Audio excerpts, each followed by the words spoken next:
दोस्तों आज हम डिफरेंसेस देखेंगे एक पुअर माइंडसेट और रिच माइंडसेट के बीच में। इसके लिए मैंने 3 बुक्स का सहारा लिया है, rich dad poor dad, 7 habits of highly effective people और द ई मिथ रिविजिटेड। दोस्तों सबसे पहला डिफरेंस एक पुअर माइंडसेट और एक रिच माइंडसेट वाले लोगों में ये है कि रिच माइंडसेट वाले लोग सबसे पहले अपने लिए एसेट्स बनाते हैं जो उनको हर महीने पैसे लाके दें और उसके बाद सारी कंफर्ट की चीजें खरीदते हैं। लेकिन गरीब माइंडसेट वाले लोग दिखावे के लिए, शो के लिए सारी यूजलेस चीजें खरीद लेते हैं और उसके बाद उनके पास पैसे ही नहीं बचते कहीं अच्छी जगह इन्वेस्ट करने के लिए और वो पूरी जिंदगी गरीब ही रह जाते हैं। इसका मैं एक रियल लाइफ एग्जाम्पल देना चाहता हूँ। कॉलेज टाइम में मैं एक कॉलोनी में रहता था जहाँ पर 6 या 7 घर थे। वो सारे के सारे बहुत ही अच्छे तरीके से डिजाइन करे गए थे, काफी खूबसूरत। उन सब घरों में से सिर्फ एक घर इनकम्प्लीट था और वो एक बिजनेसमैन का था। बाकी सारे घर डॉक्टर्स, इंजीनियर्स और प्रोफेसर के थे। जहाँ पे मैं रहता था वहाँ पे सिर्फ अंकल और आंटी थे और वो दोनों प्राइवेट यूनिवर्सिटी से रिटायर्ड थे एज अ प्रोफेसर और इसीलिए उन्हें कोई पेंशन भी नहीं मिलती थी। जब मैं पहली बार उनके घर गया था तो मुझे लगा था वो बहुत ज्यादा रिच हैं। उनकी कार से लेके इंटीरियर डिजाइनिंग, फर्नीचर, हर चीज परफेक्ट थी। मैं उनके फर्स्ट फ्लोर में एक रूम में रहता था। मैंने बहुत बार नोटिस किया कि अंकल और आंटी की बहस होती थी पैसों के रिगार्डिंग। कोई भी एक्सेस खर्चा उनके बीच में टेंशन क्रिएट कर देता था। एक बार मैं अंकल के साथ उनकी बालकनी में बैठा हुआ था तो मैंने उनसे कहा कि आपके साथ वाले पड़ोसी ने शायद अपना घर कंप्लीट नहीं किया। तो इस पर उन्होंने कहा, हाँ बहुत कंजूस है, कार भी नॉर्मल सी रखी है, एक ही फ्लोर बनाया है, इनकी वजह से हमारी कॉलोनी अच्छी भी नहीं लगती, पता नहीं पैसे खर्चते ही नहीं।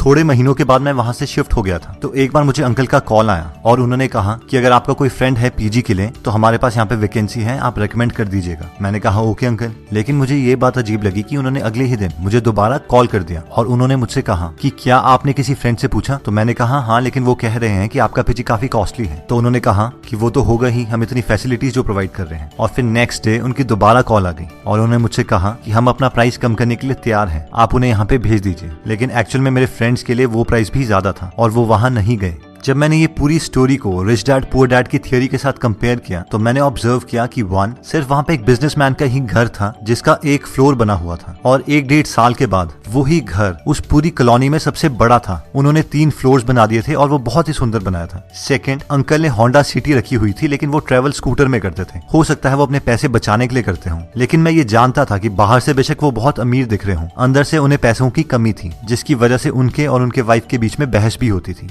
और दोस्तों पुअर मेंटालिटी वाले लोग ऐसी ही गलतियां करते हैं। सैलरी 15,000 होगी लेकिन आईफोन 50,000 का ले लेंगे। जितनी रिक्वायरमेंट है उससे बहुत बड़ी गाड़ी लोन पे ले लेंगे। 10-10 हजार की जीन्स ले लेंगे, शूज ले लेंगे। लेकिन अमीर मेंटालिटी वाले लोग इस चीज को एक्चुअल में कैलकुलेट करते हैं कि कोई भी प्रोडक्ट उन्हें कितनी वैल्यू प्रोवाइड कर सकता है और तभी उसके लिए पे करते हैं। नेक्स्ट पॉइंट कहता है कि अमीर मेंटालिटी वाले लोग सबसे पहले खुद को पे करते हैं, उसके बाद किसी और को। आप में से बहुत सारे लोगों ने रिच डैड पुअर डैड पढ़ी होगी लेकिन बहुत कम लोग रॉबर्ट और उनकी वाइफ किम कियोसाकी की एक्चुअल स्टोरी जानते हैं। इन दोनों की शादी से पहले रॉबर्ट बहुत ज्यादा उधार पर थे। ये दोनों चाहते थे कि अपनी लाइफ को इम्प्रूव करें लेकिन इनकी मंथली सैलरी से ज्यादा इनकी मंथली लोन इंस्टॉलमेंट्स थी जो इन्हें देनी पड़ती थी। लेकिन रॉबर्ट को अपने रिच डैड के सारे प्रिंसिपल्स याद थे जिन्होंने कहा था कि अपने आप को सबसे पहले पे करो। इसीलिए रॉबर्ट कहते हैं कि हम अपनी सैलरी का 20% हमेशा सेव करते थे। फिर चाहे उधार वाले लोगों से जितना मर्जी प्रेशर क्यों ना आ रहा हो, उस प्रेशर को हम एज अ मोटिवेशन यूटिलाइज करते थे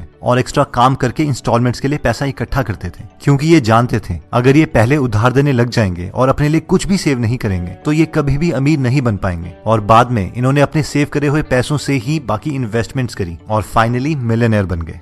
दोस्तों हम में से मैक्सिमम लोग ये गलती करते हैं। हम सोचते हैं कि हम पहले सारा अपना उधार चुकाएंगे और उसके बाद में सेविंग स्टार्ट करेंगे, या फिर हमारी सैलरी का जितना पोर्शन बचेगा हम उसके बाद सेविंग करेंगे। लेकिन ये सीक्वेंस बहुत मैटर करता है। इवन वॉरेन बफेट बोलते हैं कि पहले पैसे सेव करो और उसके बाद बाकी सारे खर्चे करो। आप मान के चलो कि आपकी सैलरी ही कम है और अपनी सैलरी का मिनिमम 20% हमेशा सेव करो। अब ऑब्वियसली सिर्फ सेविंग आपको अमीर नहीं बनाएगी, उसके बाद आपको उन पैसों को इन्वेस्ट भी करना पड़ेगा लॉजिकली, लेकिन ये फर्स्ट और नेसेसरी स्टेप है अमीरी की तरफ। नेक्स्ट पॉइंट कहता है कि अमीर मेंटालिटी वाले लोग अपने स्किल्स को पूरी जिंदगी भर इंप्रूव करते रहते हैं। इसी प्रिंसिपल को 7 habits of highly effective people book में शार्पन द सॉ के नाम से बताया गया है। क्या आपने कभी ये नोटिस किया है कि बहुत कॉस्टली प्रोडक्ट्स की एडवर्टाइजमेंट कभी भी टीवी में नहीं दिखाई जाती? कभी भी फरारी वाले आपको टीवी में एडवर्टाइज करके ये नहीं बोलेंगे कि आप उनसे फरारी खरीद लो। ना ही कोई हेलीकॉप्टर की कंपनी या प्राइवेट जेट की कंपनी आपको अपना प्रोडक्ट दिखाने के लिए पैसे खर्च करेगी। लेकिन अब सवाल आता है कि ऐसा क्यों है? मैक्सिमम पॉपुलेशन तो टीवी ही देखती है। ऐसा इसलिए है क्योंकि ये लोग जानते हैं कि जो लोग इन प्रोडक्ट्स को एक्चुअल में खरीद सकते हैं वो अपना टाइम टेलीविजन में वेस्ट नहीं करते। ज्यादातर मिडिल क्लास मेंटालिटी वाले लोग graduation, post graduation, PhD, post doc कर चुके हैं, इसलिए वो सोचते हैं कि वो रेस्ट डिजर्व करते हैं और उन्हें कुछ नया सीखने की जरूरत नहीं है, और वो आराम से जॉब के बाद घर में आते हैं और टीवी देख के अपने को रिलैक्स करते हैं, क्योंकि वो सोचते हैं वो इस चीज को डिजर्व करते हैं। वैसे ही कहीं मिडिल क्लास बिजनेसमैन घर में आके आराम से सीरियल्स देखते हैं। नई चीजें सीखना उनके दिमाग में प्रेशर क्रिएट करता है। लेकिन रिच मेंटालिटी वाले लोग ये जानते हैं कि उन्हें अपनी स्किल्स पूरी जिंदगी भर इंप्रूव करते रहनी है। नई चीजें सीखना उनका पैशन है, ये चीज ही उन्हें रिलैक्स करती है। अगर हम बिल गेट्स का एग्जांपल लें तो वो माइक्रोसॉफ्ट से रिटायरमेंट ले चुके हैं, वो एक बिलियनर है, उन्हें कुछ करने की जरूरत नहीं है, लेकिन फिर भी वो हर वक्त कोई ना कोई बुक पढ़ते हैं और अपनी सारी बुक्स के नोट्स अपनी वेबसाइट gatesnotes.com में डालते हैं। ये एक रिच मेंटालिटी का परफेक्ट एग्जाम्पल है, क्योंकि रिटायरमेंट के बावजूद बिल गेट्स अपनी वाइफ मेलिंडा के साथ एक फाउंडेशन चलाते हैं, जिससे वो पूरी दुनिया की हेल्थ से रिलेटेड प्रॉब्लम्स में कंट्रीब्यूट कर रहे हैं। हम में से बहुत कम लोग जानते हैं, लेकिन इंडिया के हेल्थ प्रोग्राम्स में इनकी फाउंडेशन ने बहुत ज्यादा कंट्रीब्यूशन किया है। दोस्तों, नेक्स्ट पॉइंट कहता है कि आउटसोर्स। मैक्सिमम लोगों की जब जॉब लगती है तो उनकी ये मेंटालिटी होती है, भाई अब तो अपनी लाइफ सेट है, जिसका इनडायरेक्टली मतलब होता है कि मैं अब ग्रो नहीं करना चाहता, मैं इसी जॉब में रहूंगा। अब क्योंकि हम उसी जॉब में रहेंगे तो हमारी सैलरी सिर्फ इंक्रीमेंट और प्रमोशन से ही बहुत प्रिडिक्टेबल मैनर में ग्रो करेगी, जिसका मतलब ये है कि अब हम स्कार्सिटी माइंडसेट में आ जाएंगे, यानी पैसे बचाने के माइंडसेट में। हम हर चीज से पैसा बचाने की कोशिश करेंगे। बिजली का बिल कैसे बचाएं, खाने में पैसे कैसे बचाएं, पानी का बिल कैसे बचाएं, और बस पूरी जिंदगी इसी स्किल को इम्प्रूव करते रहेंगे। लेकिन अमीर माइंडसेट वाले लोग ये जानते हैं कि उनके पास 24 ही घंटे हैं और एक लिमिटेड विल पावर है, और अगर उन्हें ग्रो करना है तो उन्हें और लोगों की हेल्प लेनी पड़ेगी। इसीलिए वो अपने मैक्सिमम काम, जैसे कि खाना बनाना, कपड़े धोना, ड्राइव करना, इवन की ऑफिस के टेक्निकल काम, वो आउटसोर्स कर देते हैं और सिर्फ उन स्किल्स पे काम करते हैं जो बहुत रेयर और वैल्यूएबल हैं, ताकि वो और ज्यादा ग्रो कर पाए। इसके दो फायदे हैं, एक तो वो अपनी कंट्री की इकोनॉमी में बहुत कंट्रीब्यूट करते हैं,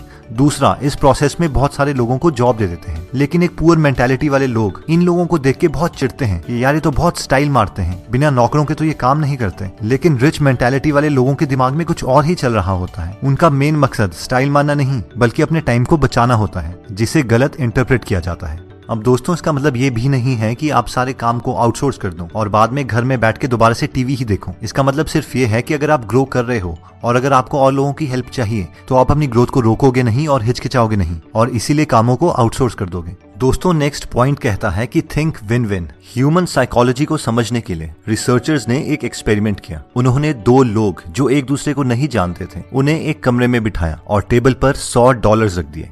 रिसर्चर्स ने उन लोगों को बताया कि आपको ये $100 आपस में बांटने हैं, लेकिन हमारी कुछ कंडीशंस हैं। कंडीशन नंबर 1, पहला आदमी ये डिसाइड करेगा कि वो दोनों $100 को कैसे कैसे बांटेंगे। कंडीशन नंबर 2, दूसरा आदमी ये डिसाइड करेगा कि पहले आदमी ने जितने डॉलर्स उन दोनों में बांटे हैं, क्या वो उसे मंजूर है या नहीं। अगर वो उसे मंजूर है तो दोनों को उतने उतने डॉलर्स मिल जाएंगे, लेकिन अगर उसे वो चीज मंजूर नहीं है तो किसी को कुछ नहीं मिलेगा। अब रिसर्चर्स ने एक पैटर्न देखा। अगर पहला आदमी $100 को $50 करके बांटता था तो दूसरा आदमी उसे एक्सेप्ट कर लेता था और दोनों को $50 मिल जाते थे। अगर वो 60-40 करके बांटता था तो भी दूसरा आदमी उसे एक्सेप्ट कर लेता था। लेकिन अगर पहला आदमी उसे 70-30 करके बांटता था तो दूसरा आदमी उसे रिजेक्ट कर देता था और दोनों को कुछ नहीं मिलता था।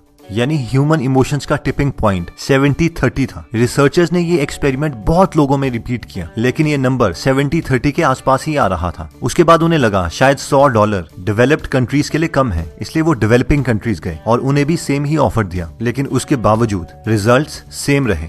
अगर आप दूसरे आदमी होते तो आपका भी यही डिसीजन होता कि पहले आदमी ने अपने को 70 क्यों दिए और मुझे सिर्फ $30, इसलिए मैं भी उसे 70 क्यों लेने दूं। और शायद आप इमोशनली ठीक भी होते, लेकिन अगर हम इसे लॉजिकली देखें तो आपको वैसे भी कुछ नहीं मिल रहा था। आपको सिर्फ हाँ बोलनी थी और आपको वो डॉलर्स मिल जाते। लेकिन मैक्सिमम लोग इस डील को ना ही बोलते हैं, और ये पुअर माइंडसेट वाले लोगों की साइकोलॉजी है, जहाँ पे जेलेसी, चिढ़, कॉम्पिटिशन जैसे इमोशंस हैं। लेकिन एक रिच माइंडसेट वाले लोग हमेशा अपना दिमाग यूज करके कोई ना कोई ऐसा मेथड निकाल देते हैं जिससे दोनों का फायदा हो सके। वो विन विन में बिलीव करते हैं। विन लूज या लूज लूज वाली डील्स वो नहीं करते। इवन विन विन सिचुएशन में अगर उन्हें कम परसेंटेज भी मिल रही हो, फिर भी वो उस डील को कर लेंगे, क्योंकि वो जानते हैं कि वो हजारों ऐसी अपॉर्चुनिटीज और क्रिएट कर देंगे और अपने लिए और बाकियों के लिए भी एक अच्छा प्रॉफिट कमा देंगे। तो दोस्तों इस वीडियो में हमने 5 पॉइंट्स कवर करें। सबसे पहला था फर्स्ट एसेट्स देन कंफर्ट। सबसे पहले ऐसे सोर्सेज क्रिएट करें जिससे आपको पैसे आए और उसके बाद ही कंफर्टेबल और शो वाली चीजें खरीदें। सेकंड, पे योरसेल्फ फर्स्ट। सबसे पहले खुद को पे करें। हमेशा कोशिश कीजिए कि अपनी इनकम का एटलीस्ट 20% पहले सेव करें, चाहे आप पे जितना मर्जी प्रेशर आ रहा हो। ये मान के चलें कि आपकी सैलरी ही कम है और बाद में उस 20% का कुछ परसेंटेज इन्वेस्ट करना सीखें। थर्ड हमने किया था आउटसोर्स। अगर आप अपने को इम्प्रूव कर रहे हैं और आपको टाइम की जरूरत है तो आप अपने काम आउटसोर्स कर सकते हैं। इन चीजों में कंजूसी ना दिखाएं।